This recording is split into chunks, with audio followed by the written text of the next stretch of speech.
Hello, sports fans. James Williams here for Sports Minded. A pretty crazy game we just saw if you did watch it. If not, I'll give you a small breakdown of exactly what happened in the game. I won't go into much detail because I'm sure you'll see it all over TV until Game 7. Yes, I said it, Game 7, which means the Spurs did come up short in this game. The Heat got in there when it counted, got the win at home. Um, the final score, let me get it for you. I don't want to butcher it. It was 103 to 100 in overtime. Both teams over 100 points.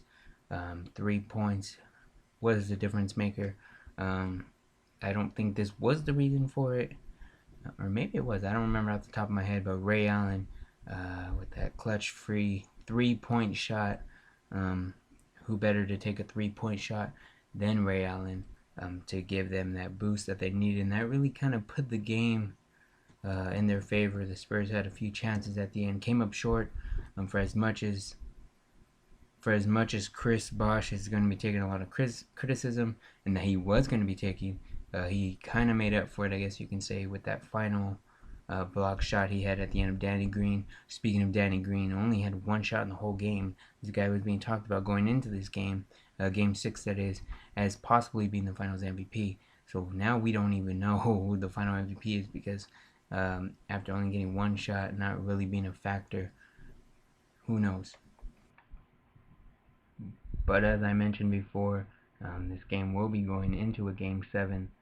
Um, I mean, the way, I guess, technically, if you're going by how it's played out, the Spurs are supposed to win this one because they're kind of going off of wins. One wins and one loses. One wins, loses. They're kind of going flip-flop back and forth. So I guess the Spurs have the advantage there. A lot of people are saying, did they put all their eggs in one basket and try to seal the deal? It kind of looks like that's what Tim Duncan did. 25 points in the first half, if I believe, with like 7 rebounds. Playing like he was 20 years old or something. Great stuff from Tim Duncan in the first half, especially. Third quarter, he made a few more plays. Fourth quarter, for whatever reason, it didn't seem like they wanted to go for the kill.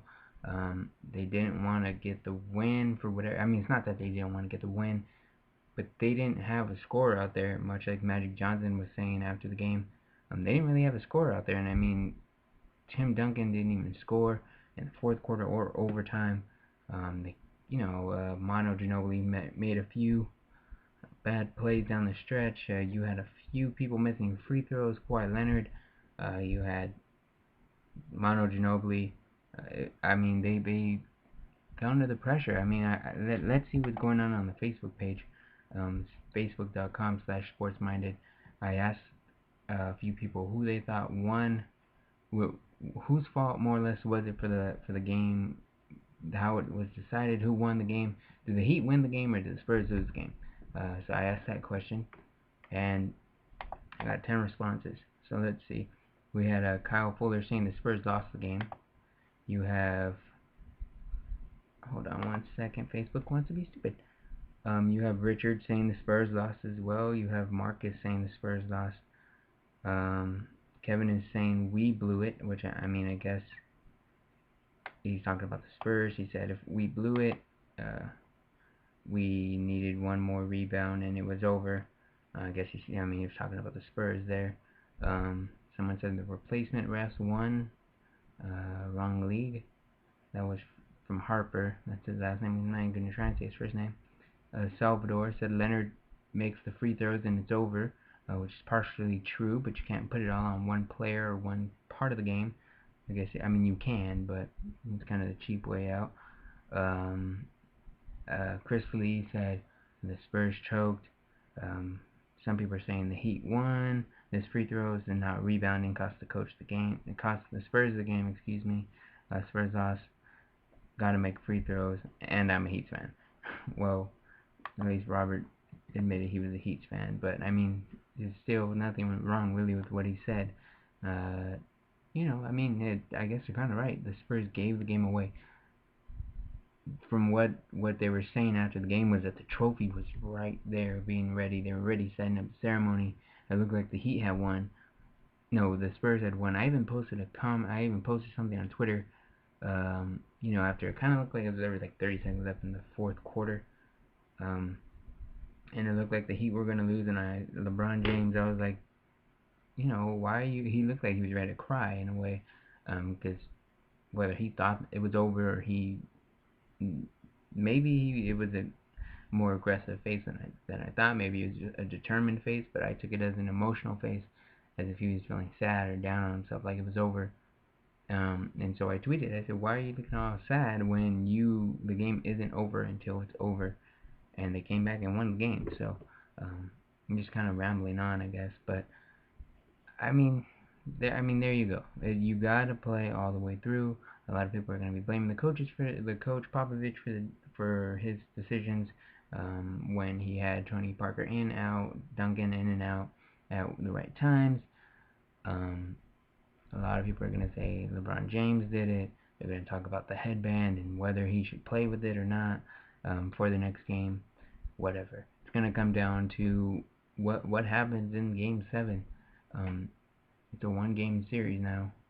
The Heat are playing at home, and they do have momentum. Um, it's really hard to say. I originally had the Spurs winning. I'm still gonna go with the Spurs. I think I had them in 6. I'm not surprised it's going 7. But when you have a chance to close it out like they did tonight and not do it, that probably took the wind out of their sails, and they may not even show up for the next game. They may lose by like 30 points. So don't be surprised.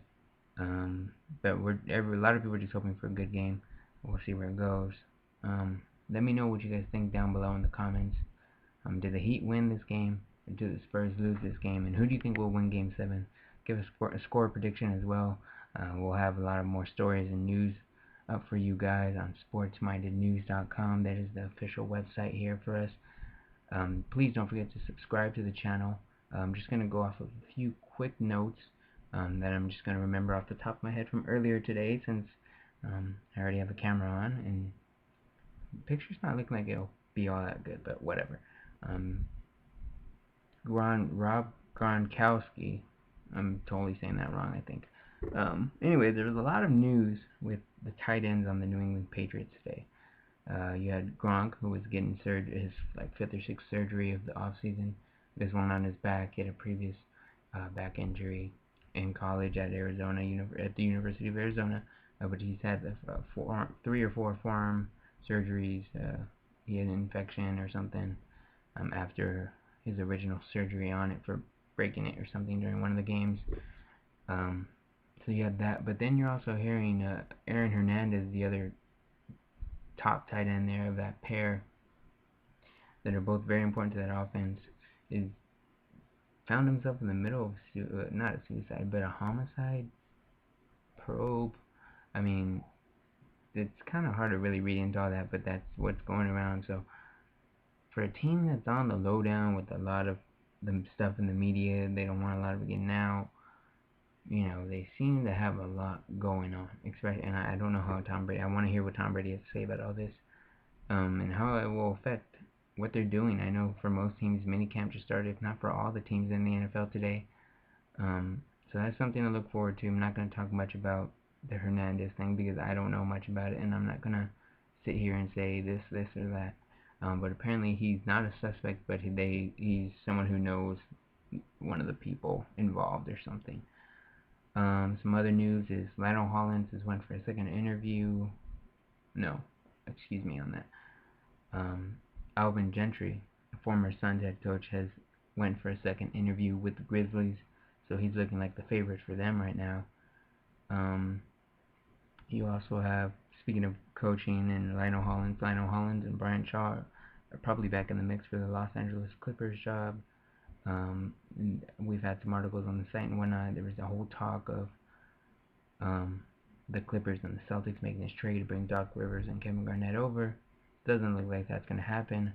Apparently Danny Ainge has confirmed that these talks did happen, but that they kind of have broken off and won't be happening.